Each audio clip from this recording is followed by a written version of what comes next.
Mtazamaji, kama vile nilikuwa nimekufahamisha, siku hii ya leo wakazi wa Nanyuki walikuwa wamesema kwamba watajitokeza tena kwa streets kuweza kupinga Ebola quarantine kutengenezwa hapa Laikipia, mtazamaji wangu. Na kwenye hii video sitaki zungumze sana. Nataka kwanza nikuoneshe current situation kwa sababu naambiwa kwamba tayari maandamano yameanza sehemu tofauti tofauti.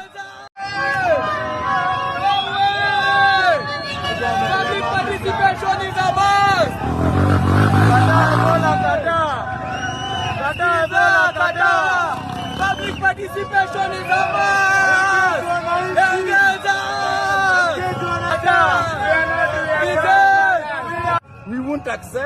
we won't accept our motherland to be defiled by previous diseases zenye hazijaikuwa kwa nchi yetu. So we are rejecting Ebola and we are saying the American gonna take their Ebola and go back to their country. And I just have one simple question. Should we let Ebola quarantine be constructed here?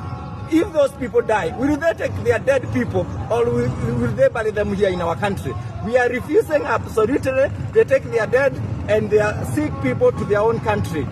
So mtazamaji, hivyo ndio mambo yanaendelea upande wa Nanyuki. Wakazi wanasema kwamba hawataki kabisa hiyo story ya Ebola upande wa Nanyuki.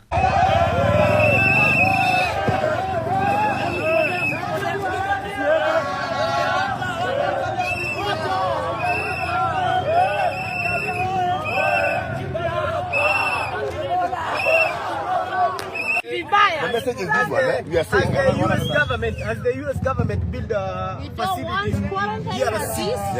In short, tunasema Laikipia is not a dumping site.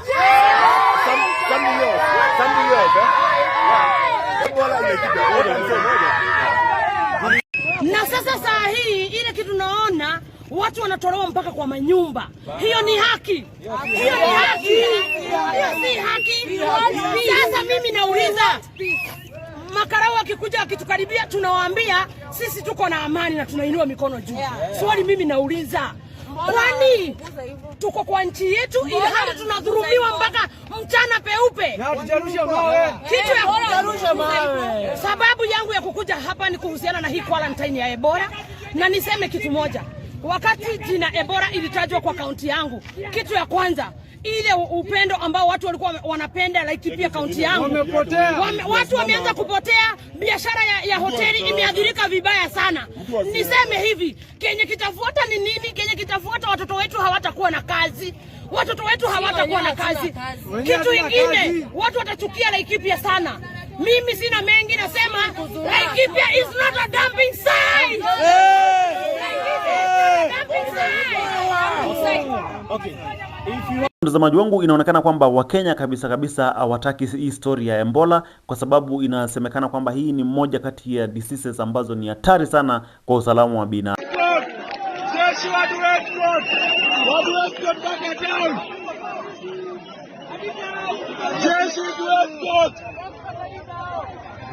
Tunataka jeshi tu escort tujue mko na sisi.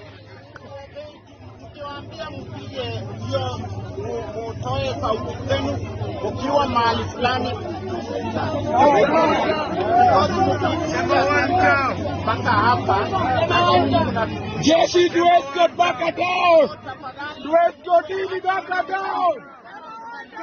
Tu escort mpaka down.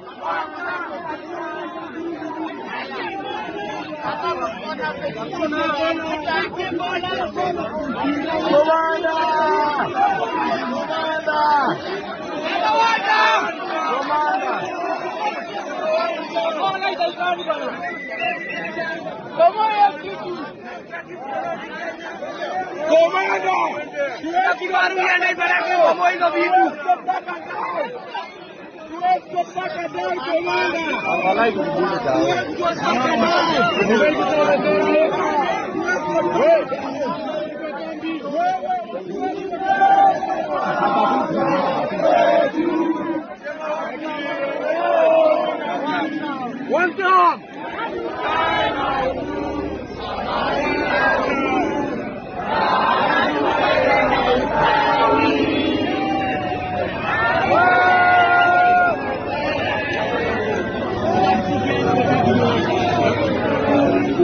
So sijui una maoni gani mtazamaji wangu? Unadhani kwamba hii maandamano ya hizi quarantine kusiziekwe hapa nchini Kenya inafaa kuendelea, ama unadhani kwamba wanafaa kuacha kufanya hiyo maandamano? Kwa sababu nimeona kwamba viongozi wengi aswa wale ambao wanaunga mkono serikali ya Kenya Kwanza, hata wale ambao wako kwa broad based government, wanaendelea kusisitiza kwamba hakuna haja ya kufanya maandamano kwa sababu hii mambo ya Ebola itakuja kutusaidia pia sisi. Nimesikia wengi sana wakizungumza hivyo, lakini Wakenya wanawaambia kwamba nyinyi hamjui kile ambacho mnazungumza, kwa sababu hii ugonjwa umekuwa tukisikia tu kwa nchi jirani kwa miaka nenda miaka rudi. Lakini saa hii ikianza kusemekana kwamba watu wenye wako na Ebola wako upande wa Nakuru, hiyo itakuwa inamaanisha kwamba uwezekano wa kupata hiyo ugonjwa itakuwa imeanza kuwa juu sana hapa nchini Kenya, na mtu mmoja ama wawili wakianza kupata itakuwa ni pandemic ingine kama ile ambayo tuliona na corona virus mwaka 2020 mtazamaji wangu. So hiyo ndio maana Wakenya wengi wako na maswali mengi, wanaendelea kusema kwamba msifanye hii kitu kwa sababu hii inaweza ikatuumiza. So anaendelea kusisitiza kwa serikali ya William Samoei Ruto kwamba watupilie mbali hiyo kitu, na hiyo pesa ambayo walipewa na US waweze kurudisha, kwa sababu hiyo pesa haitoshani na maisha ya Wakenya ambao wanaweza wakawa kwa risk ya kupata Ebola hapa nchini Kenya iwapo hiyo quarantine itatengenezwa huko Nanyuki kaunti ya Laikipia. Lakini hiyo ni maoni yangu tu. Mimi ni mmoja kati ya wale ambao walikuwa wanaamini kwamba vitu kama hizi haziwezi zikafanyika the last years ama miaka ya mwisho wakati William Samoei Ruto anatafuta kuwa re-elected. Nilikuwa nafikiria kwamba William Samoei Ruto hii miaka atakuwa anajaribu juu chini kufanya vitu ambazo hazitakasirisha Wakenya, kwa sababu Wakenya wakikasirika na tunaelekea kwa uchaguzi mkuu, hiyo itakuwa ni hatari sana. So sijui ni kwa nini vitu kama hizi zinaendelea kuonekana wakati uchaguzi uko karibu kufika mwaka wa 2027. Nilikuwa nafikiria kwamba William Ruto aweze akaruhusu vitu kama hizo zifanyike wakati anaona kwamba uchaguzi uko almost kufika. Nilikuwa nafikiria hata bei ya vitu zitaanza kushuka, bei ya taxes zitaenda kushuka, bei ya mafuta itaenda chini, almost kila kitu itaenda chini, ili William Ruto aje kutuambia kwamba niliwaambia Wakenya kwamba mnipe muda nitengeneze mambo, sasa nimetengeneza mambo, kila kitu imekuwa sawa. So nilikuwa nafikiria William Samoei Ruto atafanya hivyo, lakini mtazamaji wangu, nimeshangaa na kushuka kuona bado kwa tumebaki miezi kadhaa tuelekea kwa uchaguzi mkuu. William Ruto bado bei ya vitu imepanda juu. Wakenya bado wanalalamika kuhusu taxes. Wakenya bado wanalalamika kuhusu bei ya unga, bei ya mafuta ndio imepanda, na vitu kama hizi Ebola zinaanza kuletwa hapa nchini Kenya. Vitu ambazo zote ambazo nimekutajia ni vitu ambazo zinaendelea kumpotezea umaarufu William Samoei Ruto. So sijui kama William Samoei Ruto maybe ataki kuwa re-elected tena ama ni mpango ni gani, kwa sababu kama angetaka kuwa re-elected, nafikiri angeweza kufanya vitu kama hizi ambazo anasifanya. So sijui na maoni gani mtazamaji wangu, ningependa sana nisikie maoni yako hapo chini katika sehemu ya comment section, lakini pia nakuomba usiende mbali kwa sababu nitakuwa narejea na mengi zaidi. Hii ni Jetande Politics, na kuomba kama ni mara yako kwanza kutazama, uchukue tu sekondi yako moja ama mbili uweze kujiandikisha na familia ya Jetande Politics, kwa kusubscribe na kutana notification bell, ili tunapoachia video kama hii unakuwa kwanza kabisa kuweza kuipokea. Mimi najulikana kama Jetan na hii Jetande Politics, na kuomba usiende mbali kwa sasa. Bye bye.